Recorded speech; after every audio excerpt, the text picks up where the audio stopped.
Good afternoon, dear students. So in today's lecture, we will study about how do we design the joints, right? So in the previous lecture, we have studied that there are different types of joints which are provided in our rigid payments, which were as transfer joints and then our longitudinal joints.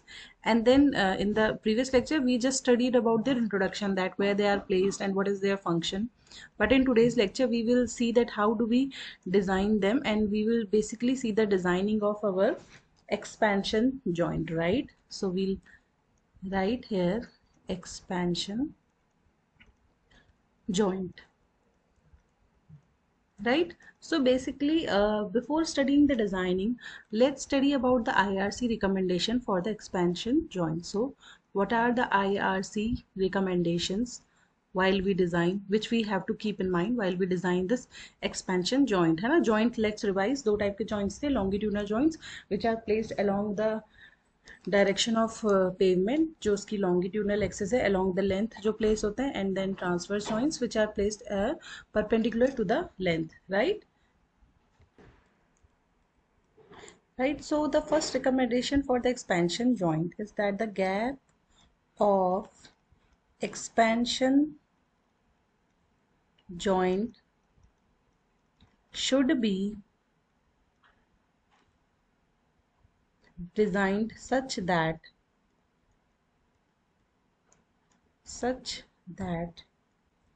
even after full expansion of slab, even after full expansion of slab, 50% of gap should be maintained, right? So what is the first recommendation of IRC which we have to keep in mind while we design this expansion joint is that the gap of expansion joint should be designed in such a way that after the full expansion of the slab, 50% of gap is still maintained. Now what do you mean by this point? So this means that जब भी हम अपना joint design करेंगे, suppose ये हमारा एक concrete slab है and then ये next concrete slab है, right? Okay, let's draw it again. Suppose ये concrete एक slab है, then next concrete slab ये है. इसमें मैंने थोड़ा enlarge करके बनाया है in order to explain it properly, right? Then next concrete slab ये है. तो basically ये जो gap हमने छोड़ा है यही हमारा क्या है, expansion joint, right? So ये basically ये क्या हो जाएगी, जितना space हमने छोड़ा है, this is the width of expansion joint, right तो इस पॉइंट के अकॉर्डिंग ये बोल रहा है कि जो गैप ऑफ एक्सपेंशन जॉइंट है, गैप मतलब जो ये विड्थ एक्सपेंशन जॉइंट की, ये इस तरह डिजाइन होनी चाहिए कि जब ये दोनों स्लैब, देखो दोनों स्लैब एक्सपैंड करेंगे, ये स्लैब भी तो ये कुछ इस तरफ एक्सपैंड करेगा और ये कुछ इस तरफ एक्सपैंड करेगा, तो जब इनमें फुल एक्सपेंशन हो जाएगा, मतलब जितना एक्सपैंड हो सकते हैं, उसके बाद भी ये जो गैप है इसका 50% गैप बचा रहना चाहिए, राइट? इसका मतलब जो अलाउएबल एक्सपेंशन है तो वो कितना हो जाएगा, सपोज ये टोटल जो विड्थ है आपकी, दिस इज डेल्टा, राइट? जो विड्थ, जो गैप छोड़ा है हमने दो स्लैब्स के बीच में, suppose that is total delta, तो according to this point delta by 2 आपका बच जाना चाहिए आफ्टर द फुल एक्सपेंशन, मतलब फुल एक्सपैंड होने के बाद भी डेल्टा बाई 2 गैप छूटा रहना चाहिए. तो that means expansion which is allowed is delta by 2. Delta minus delta by 2 करेंगे तो delta by 2 expansion he allowed है.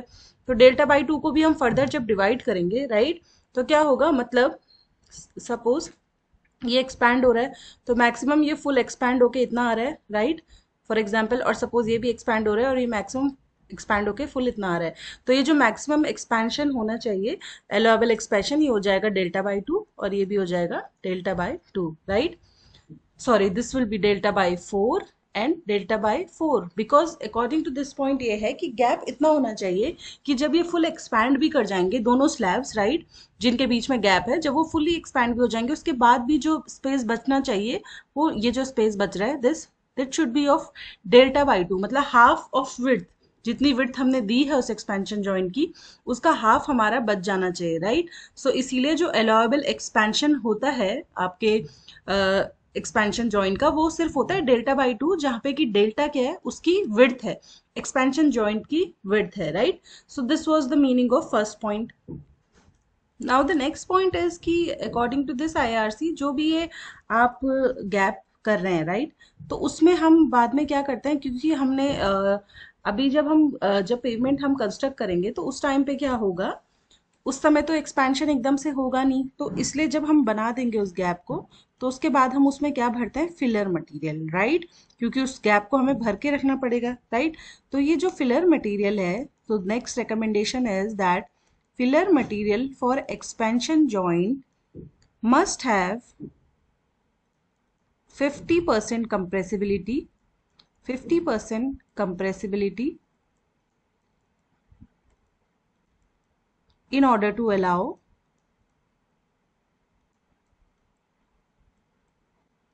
expansion of slab, in order to allow expansion of slab।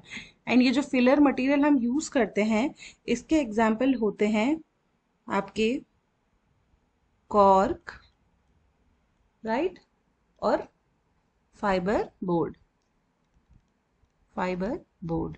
So now what is the meaning of this statement? So this statement means कि अब हम जो ये expansion gap है, expansion joint है, इसको हम भर देते हैं फिलर मटेरियल से, जो कि जनरली कॉर के फाइबर बोर्ड यूज होता है।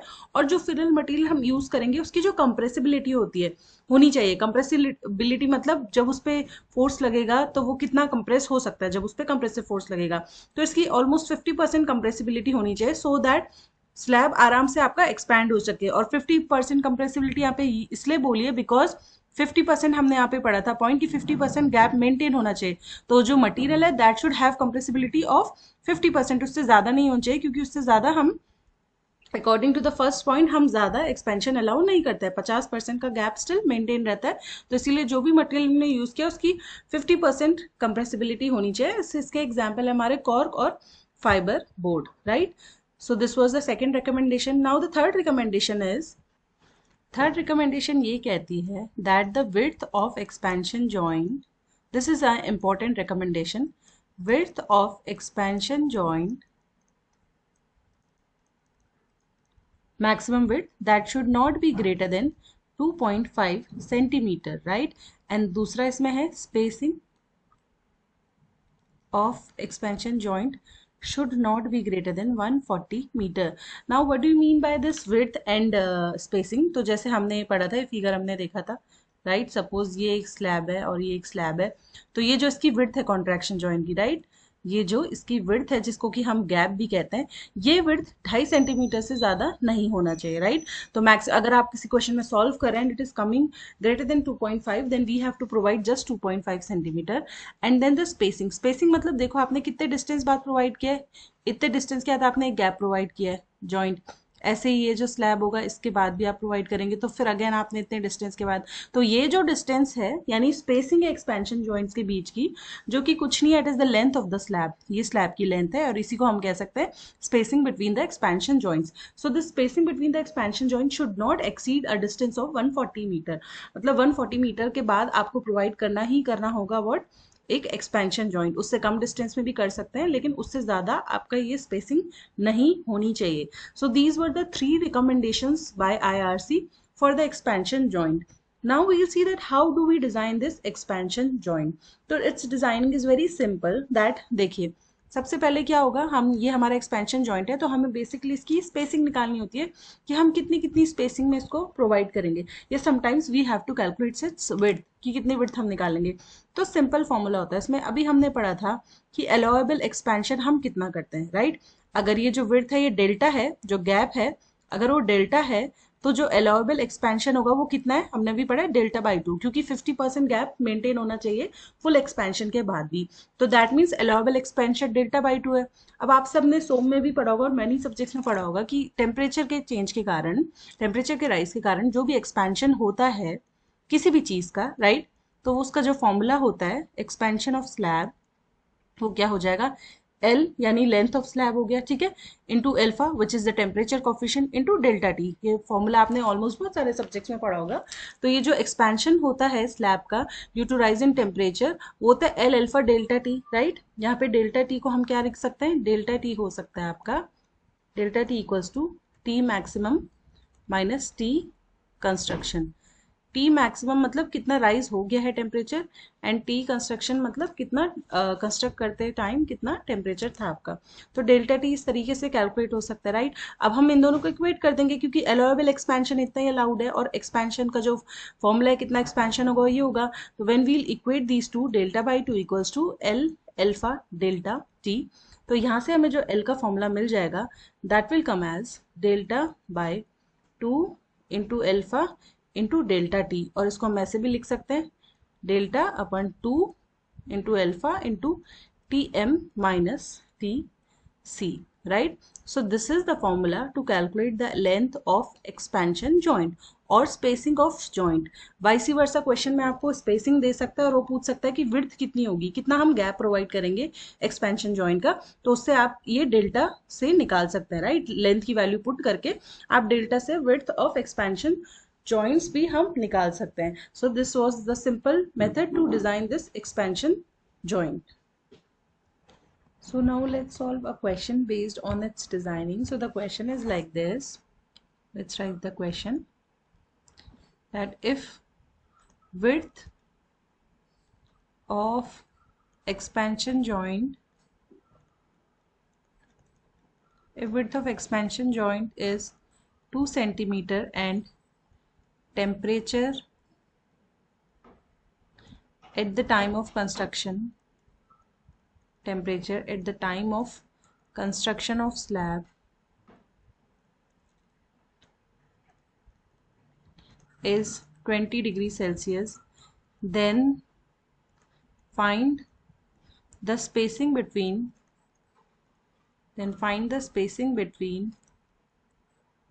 expansion joint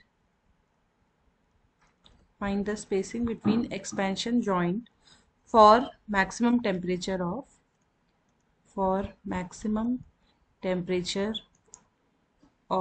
45 degree Celsius.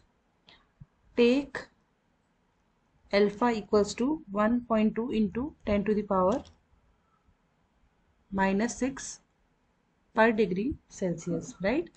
And not 1.2, this is 12. 12 into 10 to the power minus 6 per degree Celsius. So the question is like that कि width of expansion joint given है, width मतलब जो हमारा delta था यानी gap था दैट इज गिवन, तो ये जो गैप है ये गिवन है 2 सेंटीमीटर, राइट। 2 सेंटीमीटर गिवन है, और टेम्परेचर कंस्ट्रक्शन के टाइम पे 20 डिग्री था, and now it has increased up to 45 degree Celsius. Then he is asking you to calculate the spacing मतलब कितने दूर में हम इन्हें प्लेस करेंगे। तो अगेन वेरी सिंपल, जो हमने अपना फॉर्मूला निकाला था स्पेसिंग के लिए which was l equals to delta by 2 into alpha into T M minus T c, right. तो यहाँ पे जो हमारा डेल्टा है this is the width of the gap, तो that is 2 centimetre, we will convert into metre, 2 into 10 to the power minus 2 divide by 2 into alpha कितना है 12 into 10 to the power minus 6 into T M कितना है, maximum temperature is 45 minus T C is 20, right. तो जब हम इसे solve करेंगे तो लेंथ जो आएगी that will come as 33.33 metre around, यानी जो स्पेसिंग है मतलब जो हम अगला एक्सपेंशन जॉइंट प्रोवाइड करेंगे वो कितनी लेंथ के बाद प्रोवाइड करेंगे, अराउंड 33.33 मीटर के बाद हम इसको प्रोवाइड करेंगे। सो सेम वाइस वर्सा कभी क्वेश्चन में आपको स्पेसिंग भी दे सकता है, he can ask you to calculate the width of the gap, तो आप इसी सेम फॉर्मूले से गैप की विड्थ को निकाल सकते हैं, right. So this was about the designing of expansion joint. I hope the topic is clear to you. If there is any doubt then you may ask me, right? Thank you.